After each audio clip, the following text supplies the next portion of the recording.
So this HOA president literally kicks down my cabin door right when I'm having a beer with the state's attorney general. She just committed 6 felonies in front of the one person in America who could throw her ass in prison. I'm talking full-on wood splintering, designer heels clicking on broken glass, the whole 9 yards. This woman in her 1,000 blazer, reeking of that aggressive perfume that probably costs more than my truck payment, storms into my grandfather's cabin, screaming about violations and jurisdiction like she owns the place. Zero clue who she just barged in on.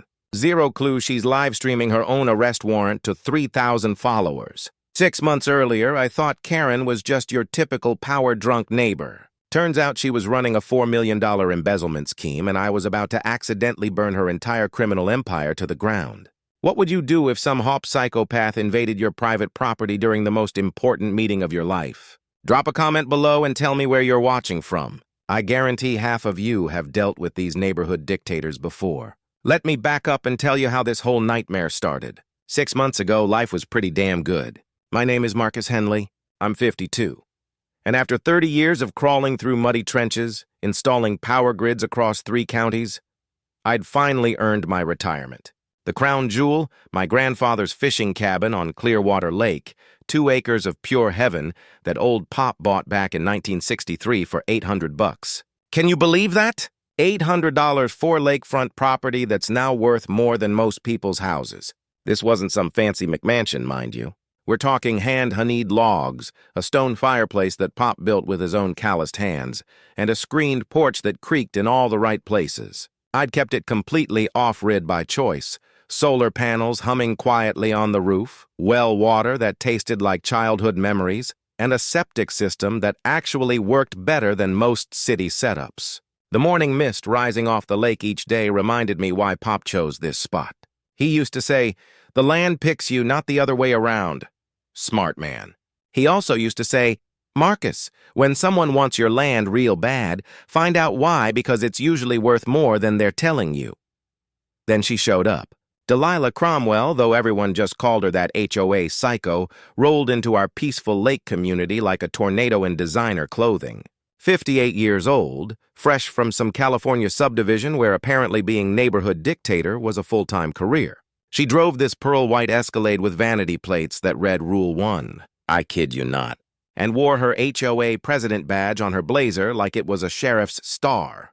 The woman had one mission in life: transform our rustic lakefront into what she called an upscale resort community. But here's what I didn't know then.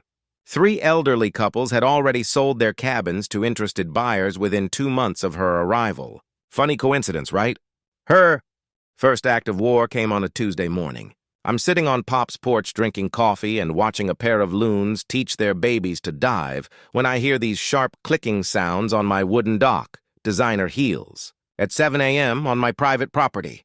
10 minutes later, she's taping this official-looking notice to my screen door. Violation citation. Unsightly dock structure damaging community property values. Fine. $500.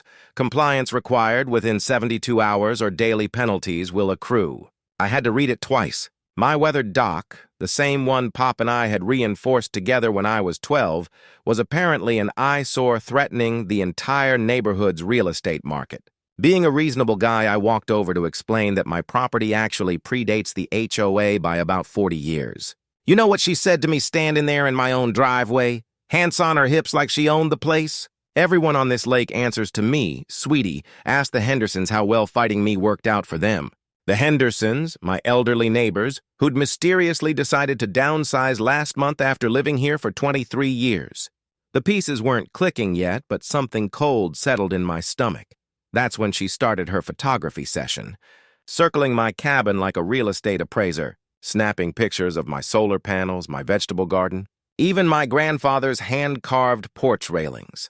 The smell of her chemical air freshener wafting from that idling Escalade made me want to gag. By the end of the week, I had 3 more citations. Each one came with escalating fines. Each one made it crystal clear that Delilah Cromwell had declared war on everything my family had built on this land. I figured I was dealing with your typical power-tripping neighbor. Annoying, sure, but manageable. What I didn't know was that I just painted a target on my back in a game much bigger and more dangerous than petty HOA politics. Pop's words echoed in my head. Find out why they want your land. I was about to find out why, and it would change everything. Karen didn't waste time escalating to the big guns. 3 days after my compliance deadline passed. Because seriously, I wasn't tearing down Pop's dock for some wannabe dictator. A certified letter arrived that made my coffee taste like ash. Cease and desist. Violation of community waterway regulations. The letterhead read, Blackstone, Meyer and Associates. One of those fancy law firms where the partners probably charge more per hour than I made in a month. The legal gibberish basically said my dock was illegally extending into community waterway, and I owed $3,000 in retroactive violation fees. Plus, they were threatening to slap a lien on my property if I didn't pay up within 10 days. My first instinct was panic. These people had lawyers. I had a toolbox and a bad attitude. But then I remembered something Pop always drummed into me during those long fishing afternoons. Marcus, when someone's trying to legal talk you out of your land, the real truth is always in the county records. Never trust what they tell you. Go find the actual papers. So I drove down to the county courthouse, that musty basement where all the important stuff gets buried under decades of bureaucratic dust. The clerk, a sweet lady named Betty, who remembered Pop from his fishing tournament days, helped me pull the original property surveys. I'd learned this trick from my union days. Always check the source documents before some suit tries to buffalo you with fancy letterhead. What I found made my blood boil. My grandfather's lot didn't just go to the water's edge. It included 50 FT into the lake. The deed stamped and official from 1963 was crystal clear. That dock wasn't trespassing on community property. It was sitting smack dab in the middle of my lake. But here's the real kicker. The HOA wasn't established until 1998, 35 years after Pop bought his land. I remembered my old foreman always saying that older properties often have rights that newer developments can't touch. Something about grandfathered exemptions that trump any neighborhood association nonsense, armed with copies of everything. I marched back to my cabin feeling pretty damn proud of myself. That satisfaction lasted exactly until I tried to leave for groceries and found Karen's Escalade parked sideways across my driveway. Not beside it, not near it. Directly blocking it like she was conducting some kind of one-woman traffic stop. When it knocked on her window, she rolled it down just enough to speak through the gap. Oh, Marcus, I'm just reviewing the community parking regulations. This might take a while. The mechanical hum of her idling engine mixed with that sickly sweet air freshener created this surreal bubble of passive-aggressive insanity. Here I was, a grown man who'd built half the county's electrical infrastructure, being held hostage in my own driveway by a suburban soccer mom with a power complex. But Karen was just getting warmed up. Within a week, she'd organized something called the Lakeside Beautification Committee, which sounds nice until you realize it was basically a hit squad targeting anyone who didn't fit her country club vision. Suddenly, neighbors who'd waved at me for years were crossing the street to avoid eye contact. Her Facebook posts were masterpieces of passive-aggressive warfare concerned about eyesore properties affecting all our home values. Some people just don't care about the community Hatch Lakeside Strong Hashbot property values. The comment section turned into a feeding frenzy. People I'd known for decades were suddenly experts on property law, parroting Karen's talking points like she was some kind of real estate prophet. 3 of my neighbors actually apologized to me privately. Tomand Susan Martinez pulled me aside during my evening walk and confessed that Karen had strongly suggested they complain about my property or face their own citation blitz. Apparently, she'd already targeted old Mr. Peterson for having non-regulation window boxes and threatened the young couple with the baby over their unsightly playground equipment. "She's got something on everyone," Tom whispered, glancing around like Karen might be hiding in the bushes with a camera. Her husband works up at the state capitol, connected, political stuff. That hit me like a cold slap.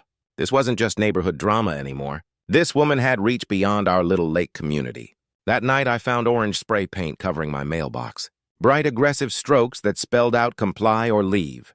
My security camera, solar-powered and hidden behind a pine tree, caught everything, including Karen's license plate as she drove away at 2:30 a.m. When I called the sheriff's office the next morning, guess who showed up? Deputy Chad Cromwell, Karen's nephew. He took one look at the vandalism report, shrugged, and said, "Probably just kids. You know how they're." The rough texture of that spray paint under my fingers as I tried to scrub it off felt like sandpaper against my soul. Pop used to say, "Sometimes you need bigger guns for a bigger fight. Time to find some bigger guns." Karen's next move came disguised as civic duty, which somehow made it even more infuriating. She'd figured out that direct confrontation wasn't working. So, she decided to weaponize the entire county bureaucracy against me. It started with a polite knock on my door from Building Inspector Dale Morrison, a guy I'd actually worked with on several projects over the years. The awkward look on his face told me everything I needed to know before he even opened his mouth. "Marcus, I'm real sorry about this, but I got a complaint about unpermitted structures on your property. You know, I have to follow up on these things." 3 hours later, Dale had crawled through every inch of my cabin with his clipboard and measuring tape. His conclusion, everything was not only up to code, but actually exceeded current safety standards. Pop might have been old school, but he'd built things to last. "Whoever filed this complaint," Dale muttered as he packed up his gear, "either doesn't know what they're talking about, or they're just trying to waste everyone's time." The next day brought Environmental Officer Janet Bennett, investigating reports of my septic system contaminating the lake ecosystem. Again, perfectly functioning. Better than most new installations, she admitted. Then Fire Marshal Bob Rodriguez showed up to examine my solar panels for hazardous electrical violations. Clean bill of health there, too. Each inspection cost me a day of peace and a chunk of my retirement sanity. But more importantly, each false report was creating an official paper trail that made me look like some kind of problem property owner. I remembered something my union rep used to warn us about. Bureaucratic harassment was a classic tactic because it looked legitimate on paper, even when it was pure malicious. While I was dealing with the inspection parade, Karen was busy playing her media game. She'd managed to get herself interviewed by Channel 7's Community Spotlight segment, positioning herself as this concerned citizen fighting to protect her family-friendly lake environment. The news story was a masterpiece of selective editing. She showed carefully angled photos that made my cabin look like some kind of backwoods shack, talked about dangerous conditions threatening children's safety, and painted herself as a brave advocate standing up against irresponsible property owners. What really got my blood boiling was watching her stand on my dock, the one she claimed was illegally trespassing, while she delivered her concerned citizen performance for the cameras. The crisp sound of my phone buzzing with angry texts from neighbors who'd seen the story felt like machine gun fire. Half the lake community now thought I was some kind of environmental menace. But here's where Karen made her first real mistake. She got greedy. My old buddy Jake Martinez from the Electricians Union called me up after seeing the news store. Angled photos that made my cabin look like some kind of backwoods shack. Talked about dangerous conditions threatening children's safety, and painted herself as a brave advocate standing up against irresponsible property owners. What really got my blood boiling was watching her stand on my dock, the one she claimed was illegally trespassing, while she delivered her concerned citizen performance for the cameras. The crisp sound of my phone buzzing with angry texts from neighbors who'd seen the story felt like machine gun fire. Half the lake community now thought I was some kind of environmental menace. But here's where Karen made her first real mistake. She got greedy. My old buddy Jake Martinez from the Electricians Union called me up after seeing the news story. "Marcus, that lady's full of and everyone knows it. You built half the clean energy infrastructure in this county. Hell, your solar setup is the one I use as an example when I'm training apprentices." Within 2 days, Jake had organized a parade of my former coworkers to drive by and inspect my property. Turns out having 20 master electricians publicly vouch for your work tends to shut down the hazardous installation narrative pretty quick. That's when things started getting interesting. My lawyer buddy Chuck Davis, we'd gone to high school together, stopped by for a beer and mentioned something that made my ears perk up. "You know, Marcus, the Attorney General's office has been investigating HOA corruption cases across the state. Several communities reporting similar harassment patterns to what you're describing." "What kind of patterns?" I asked, though I was pretty sure I already knew the answer. "Elderly homeowners getting hit with frivolous citations, property values artificially driven down, mysterious buyers swooping in with cash offers. Ring any bells? It rang every damn bell I had." Chuck explained that these schemes usually involved someone with political connections providing cover while the harassment campaign drove out longtime residents. The properties would then get flipped to developers for massive profits. The AG's office is looking for witnesses, Chuck continued. People who've documented the harassment and can prove the pattern. Someone like you might be exactly what they need. The mechanical hum of my refrigerator seemed unnaturally loud as that information sank in. Karen wasn't just some power-drunk neighbor. She was potentially part of something much bigger and more systematic. That night, I started a detailed log of every interaction, every citation, every inspection that had mysteriously appeared on my calendar. I also started researching Karen's background more carefully. Turns out her husband, Robert Cromwell, wasn't just some minor state employee. He was the Democratic Party treasurer, a position that gave him access to development plans, zoning changes, and political favors across multiple counties. The smell of fresh coffee mixing with morning lake air usually calmed me down, but now it just reminded me how much I had to lose. This wasn't about HOA fees anymore. This was about whether I'd be the next victim in someone else's get-rich-quick scheme. Karen's next phase made everything that came before look like a friendly disagreement. She'd apparently decided that bureaucratic harassment wasn't moving fast enough, so she switched to full-scale character assassination. It started with a Facebook post that made my stomach drop. Urgent safety concerns about aggressive behavior from lakefront resident. Please keep your children away from the Eastern Shore area. We'll be filing for protective measures. Hatch Lakeside Safety Nash Protect Our Kids. Aggressive behavior. Me, the guy who helped organize the annual Kids Fishing Derby for 15 years running. Within hours, that post had been shared 43 times. The comment section turned into a digital lynch mob of people who'd never even met me, all convinced I was some kind of dangerous lunatic based on Karen's carefully crafted victim narrative. I always thought something was off about that man. Heard he threatened an HOA board member. Thank God we have brave people like Delilah looking out for us. The really sick part, half these comments came from profiles with generic stock photos. The kind of fake accounts that political operatives use to amplify their messaging. Karen wasn't just spreading lies. She was orchestrating a professional smear campaign. 2 days later, she filed for a restraining order. The petition, which became public record, painted me as an unstable individual making verbal threats against community leaders. Complete fabrication, but it didn't matter. The filing alone became proof that I was dangerous. Judge Patricia Hriss, who actually knew my family from way back, took one look at Karen's evidence and dismissed their quest for lack of credible documentation. But the damage was done. Now there was an official court document with my name and the word threats on it. The emotional toll was starting to get to me. I'd sit on Pop's porch in the evenings, nursing a beer and questioning whether this fight was worth destroying the peaceful retirement I'd worked 30 years to earn. The weight of his leather recliner felt different now, less like comfort, more like their responsibility of carrying on a legacy that someone was systematically trying to erase. But just when I was starting to consider throwing in the towel, something beautiful happened. The community started fighting back. Judge Hendricks wasn't the only one who remembered my family. Retired Judge William Bill Carter, who used to fish with Pop back in the 70s, showed up at my door with a thermos of coffee and some unsolicited legal advice. Marcus, that woman's playing a game your grandfather would have seen right through. She's counting on you feeling isolated and overwhelmed. Don't give her that satisfaction. Bill explained that documented harassment campaigns like this usually indicated larger criminal activity. People don't go to this much trouble over petty neighborhood disputes. There's money involved here. Big money.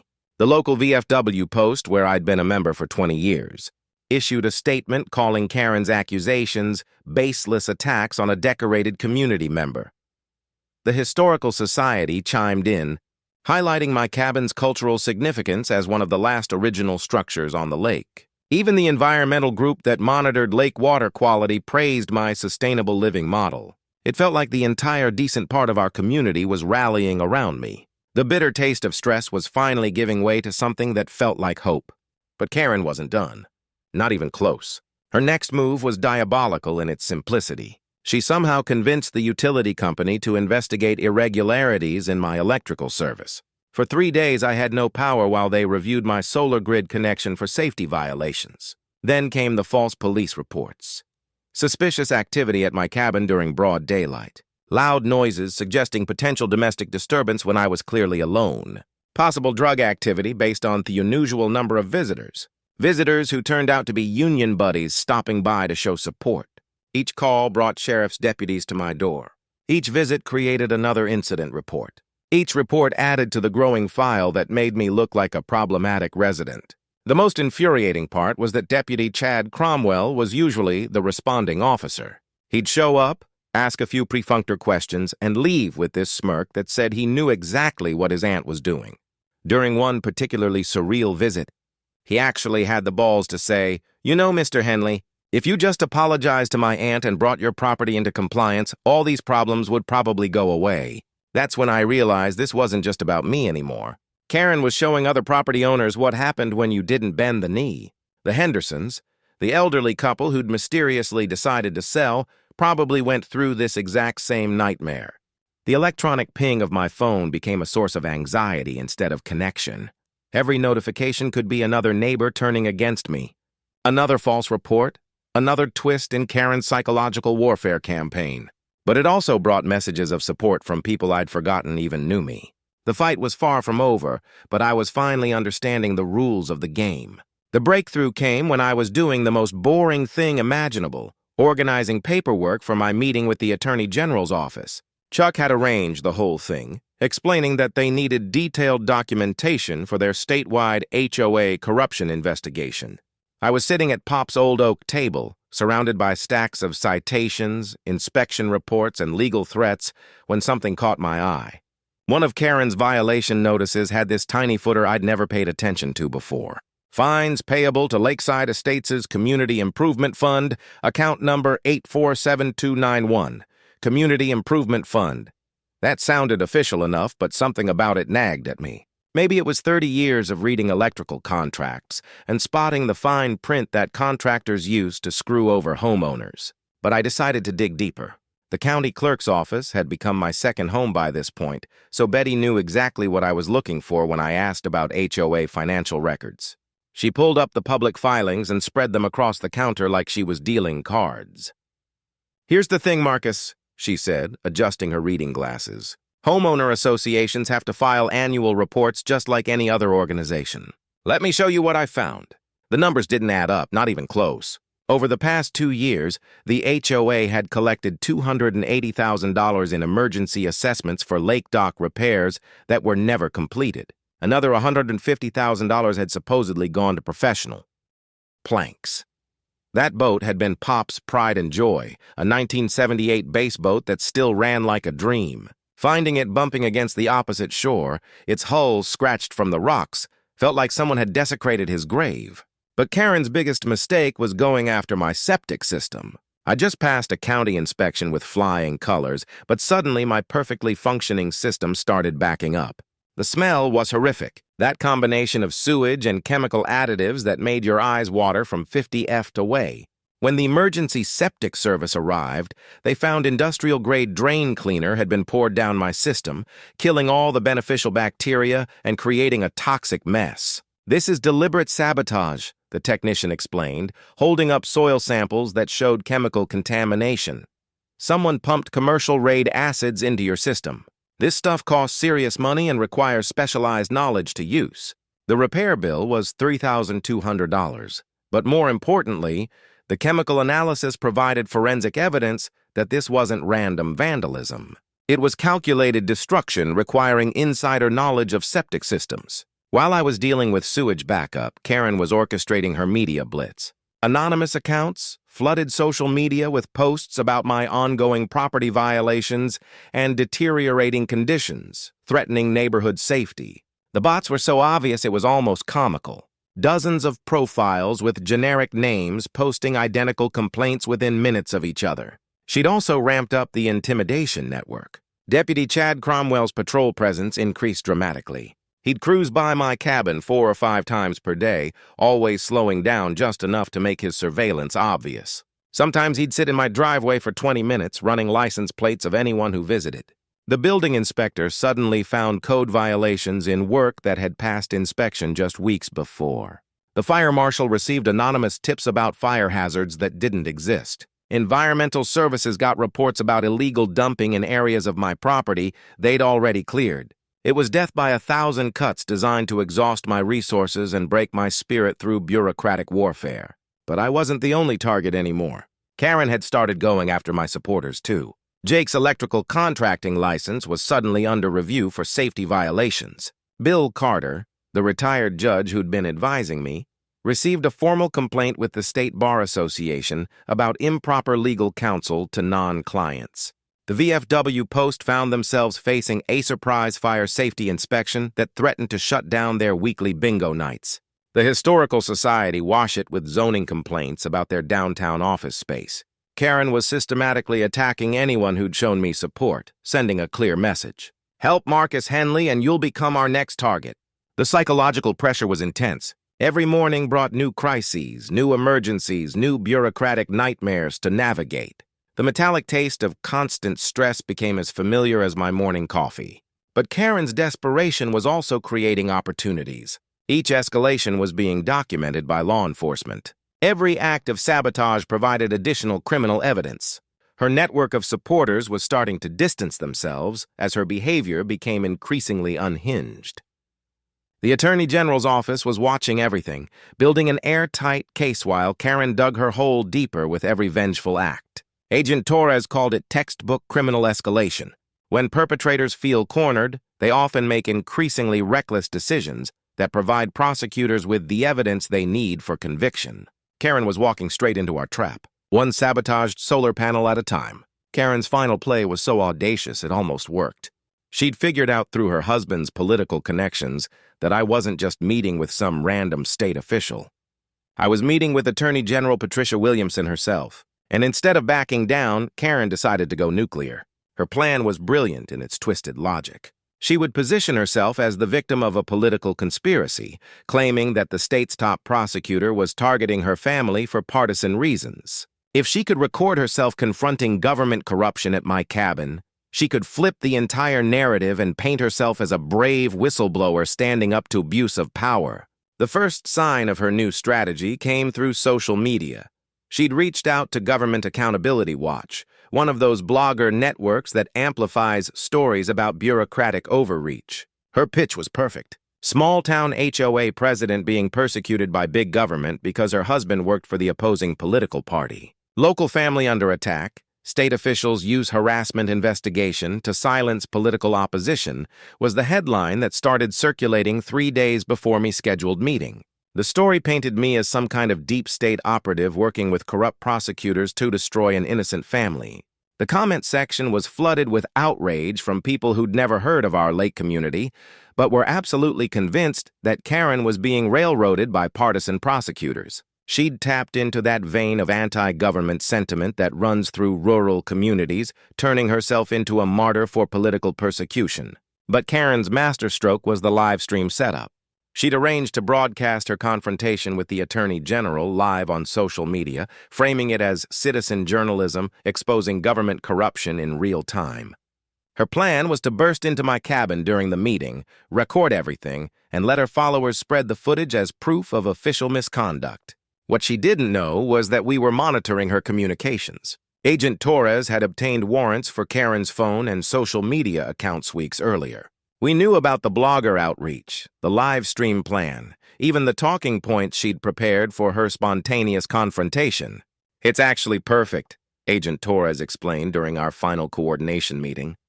"She's going to commit multiple felonies on live video while providing us with a real-time confession of her motives." We couldn't have scripted it better. The irony was delicious. Karen thought she was setting a trap for us, but she was actually walking into the most thoroughly documented arrest in HOA history. Her support network was crumbling, too, but she was too obsessed to notice. The other HOA board members had quietly distanced themselves once. The financial irregularities became obvious. Her husband was facing his own ethics investigation and couldn't provide political cover anymore. Even Deputy Chad had been reassigned to different patrol areas after Internal Affairs started asking questions about his response to vandalism reports. But Karen was beyond rational thinking at this point. The psychological pressure of keeping her fraud scheme hidden while fighting off multiple investigations had pushed her past the breaking point. She was exhibiting all the classic signs of someone losing control. paranoid about neighbors spying on her, making increasingly threatening phone calls to anyone who'd supported me, convinced that everyone was part of some vast conspiracy against her. The night before the Attorney General's visit, she made threatening calls to 4 different families, warning them about consequences if they continued collaborating with government harassment. Each call was recorded by law enforcement. Each one provided additional evidence of witness intimidation and criminal conspiracy. I spent that final evening sitting on Pop's porch, watching the sunset paint the lake in shades of gold and crimson. The sound of loons calling to each other across the water reminded me why this place was worth fighting for. Tomorrow would determine whether I'd be able to enjoy peaceful evenings like this for the rest of my retirement or whether I'd spend my golden years battling Karen's appeals from federal prison. The cabin felt different that night, not just because of the hidden cameras and recording equipment, but because it had become the center of something much bigger than my personal property dispute. This was about whether small-time criminals with political connections could terrorize entire communities without consequences. I pulled out Pop's worn leather Bible and read the passage he'd underlined about David facing Goliath. He'd written in the margin, "Sometimes the little guy wins because he's fighting for something bigger than himself." The morning would bring Karen's final desperate gambit. She'd storm through that door thinking she was about to destroy her enemies, never realizing she was about to destroy herself. The stage was set. The cameras were rolling. Law enforcement was in position. All we had to do was wait for Karen to provide the grand finale to her own criminal career. The taste of anticipation mixed with morning coffee had never been so sweet. Attorney General Patricia Williamson was nothing like I'd expected. Instead of some intimidating political figure, she was this down-to-earth woman in her 50s who reminded me of my old high school principal. Tough but fair, with eyes that missed nothing. She'd arrived at my cabin at exactly 9 a.m., carrying a thermos of coffee and a briefcase full of evidence that would change everything. "Mr. Henley," she said, settling into Pop's old recliner like she belonged there, "your documentation has helped us build cases against HOA corruption rings in 6 counties. What you've uncovered here isn't just local fraud. It's part of a statewide pattern of organized theft. We were deep in discussion about the criminal charges when we heard it. The distinctive roar of Karen's Escalade pulling into my driveway way too fast. Landscaping services provided by Cromwell Grounds and Maintenance, which according to state business records was owned by Karen's brother-in-law. But here's the kicker. The landscaping company had been incorporated exactly 3 weeks after Karen became HOA president. I remembered Pop's advice about following the money trail. When someone creates a business right after getting power, they're usually creating it to funnel money to themselves. The insurance claims were even more blatant.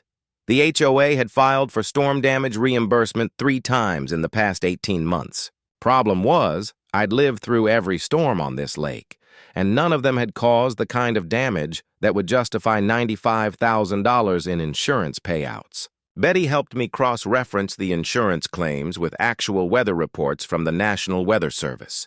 The dates didn't match up. The HOA was claiming storm damage on days when the weather had been perfectly clear. "Marcus," Betty whispered, even though we were alone in the records room, "this looks like fraud. Plain and simple fraud." My hands were actually shaking as I photocopied everything. The smooth feel of those document pages felt like holding evidence that could change everything. This wasn't just harassment anymore. This was organized theft from the entire lake community. The property management fees were the final piece of the puzzle. The HOA was paying $5,000 monthly to something called Clearwater Property Solutions for administrative services. But when I looked up the business registration, the listed address was a P.O. box in the same postal district where Karen lived. Everything clicked into place like tumblers in a lock. Karen's harassment campaign wasn't just about power or personal spite. She was systematically driving down property values to enable a development scheme while simultaneously embezzling from the community fund. The elderly couples who'd sold their cabins hadn't just been harassed into leaving. They'd been forced to sell at below-market prices because Karen's artificial property value concerns had scared off legitimate buyers. Those mysterious cash buyers were probably connected to the same development group that was benefiting from the embezzled funds. I thought about the Hendersons, probably counting their pennies in some cramped apartment, never knowing they'd been robbed twice. Once when they sold their dream home for peanuts, and again through the fees they'd paid into Karen's slush fund. The taste of black coffee had never been so bitter. This wasn't just about my cabin anymore. Karen had been stealing from everyone, including the neighbors she'd convinced to turn against me. Pop always said that when you find corruption, it's usually bigger than you think. He was right. Karen wasn't just running an HOA. She was running a criminal enterprise. And I was about to hand the evidence to the only person in the state who could shut it down permanently. That night, I transformed Pop's back bedroom into something that looked like a police investigation unit. Maps of the lake property spread across the walls, showing original boundaries versus current HOA claims. Timeline charts tracking Karen's harassment campaign, alongside suspicious financial transactions, photos, recordings, and documents organized by potential criminal charges. I felt like one of those TV detectives, except instead of hunting serial killers, I was hunting suburban embezzlers. The Attorney General's office had assigned 2 prosecutors to my case, Sarah Mitchell and David Bennett, who arrived the next morning looking like they meant business. Sarah was this sharp-eyed woman in her 40s who reminded me of the safety inspectors who used to keep us honest on job sites. David was younger, maybe early 30s, but he had this quiet intensity that suggested he'd already sent plenty of white-collar criminals to prison. "Mr. Henley," Sarah said, spreading the financial documents across Pop's dining table, "what you've uncovered here goes way beyond simple HOA harassment. This is systematic fraud that could impact dozens of families." David pulled out a tablet and started connecting dots I hadn't even seen. "We've been investigating similar schemes in 4 other counties. The pattern is always the same. Politically connected individuals use HOA positions to manipulate property values while embezzling community funds. That's when they told me about the FBI involvement. Agent Rebecca Torres from the White Collar Crime Unit had been tracking development fraud across the region. Apparently, my documentation was the missing piece that could tie together multiple ongoing investigations. The beauty of financial crimes, Agent Torres explained during our video call, is that everything leaves a paper trail.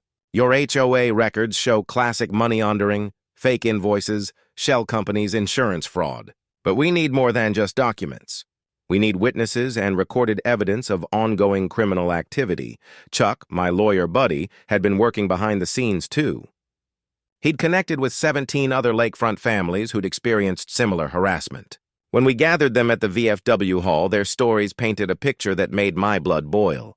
The Thompsons had paid $8,000 in bogus violation fines before selling their cabin for 30% below market value. The Garkas had been hit with emergency assessments totaling $12,000 for lake improvements that never materialized. Old Mrs. Patterson had been so intimidated by Karen's legal threats that she'd moved in with her daughter in Florida, abandoning the home where she'd lived for 43 years. Every story followed the same playbook: escalating harassment, manufactured violations, pressure to sell, and every family had contributed to that community improvement fund that was really just Karen's personal piggy bank. "Here's what most people don't understand about HOA fraud," explained retired accountant Frank Weber, who'd volunteered to help analyze the financial records. Homeowner associations are required to file Form 1120 tax returns annually if they meet certain income thresholds. Legitimate organizations file religiously. Corrupt ones usually don't because honest accounting would expose their theft. Frank had discovered that our HOA hadn't filed proper tax returns in over 2 years, despite collecting hundreds of thousands in fees and assessments. That single fact could trigger federal tax evasion charges on top of everything else. The technical strategy session felt like planning a military operation. We had financial evidence, witness testimony, recorded harassment, and documented fraud. But Agent Torres wanted something bigger. She wanted to catch Karen in the act of actively committing crimes. "The best way to build an airtight case," she explained, "is to create a situation where the suspect's criminal behavior is captured by law enforcement in real time. We need her to incriminate herself on camera." That's when Chuck suggested the perfect setup. The Attorney General has been looking for an opportunity to announce new HOA reform legislation. What if she held that announcement at Marcus's cabin? It's symbolically perfect, protecting homeowner rights in the exact location where those rights were violated. Sarah's eyes lit up. And if Karen's pattern holds, she'll absolutely try to disrupt any suspicious activity at Marcus's property. Her need to control the situation will override her common sense. We spent the next week preparing for what Agent Torres called a controlled confrontation scenario. Professional recording equipment hidden throughout my cabin. Undercover officers positioned around the lake. Multiple law enforcement agencies coordinated for rapid response. The community coalition had grown too. Local media was alerted to potential breaking news. Social media campaigns were ready to counter any false narratives Karen might try to spin. Support networks were activated for the post-confrontation period. My old onion training kicked in. When you're planning a complex job, you prepare for every possible scenario and always have backup systems. We had backup plans for the backup plans. The trap was set. Karen's pattern of behavior was so predictable that we could practically script her next move. All we had to do was wait for her to kick down the door. Literally, Karen must have sensed the walls closing in because her behavior went from calculated harassment to full-blown sabotage. It was like watching a cornered animal lash out in every direction, getting more dangerous as her options disappeared. The first sign was my solar panels mysteriously malfunctioning on a Tuesday morning. I'd wake up to dead batteries and error codes flashing on the inverter display. When my electrician buddy Jake came out to investigate, he found clear evidence of tampering. Wire connections loosened just enough to disrupt the system without causing obvious damage. "Marcus, this is professional-level sabotage," Jake said, photographing the evidence with his phone. "Whoever did this knows electrical systems. They wanted to cause problems without leaving obvious fingerprints." But Jake was smarter than Karen gave him credit for. He'd installed a hidden security camera near the electrical panel after the first incident. 2 nights later, we caught her red-handed, creeping around my property at 3 a.m. with a screwdriver and wire cutters. The footage was crystal clear. Karen Cromwell, HOA president and upstanding community member, vandalizing private property under cover of darkness. The acrid smell of her cigarette smoke lingered in the morning air, mixing with the pine scent that usually made me feel peaceful. Next came my boat dock. I'd gone into town for groceries and returned to find my boat drifting halfway across the lake. The heavy-duty chains I'd used to secure it had been cut with bolt cutters. Clean, deliberate cuts that left metal shavings scattered across the dock planks. That boat had been Pop's pride and joy, a 1978 base boat that still ran.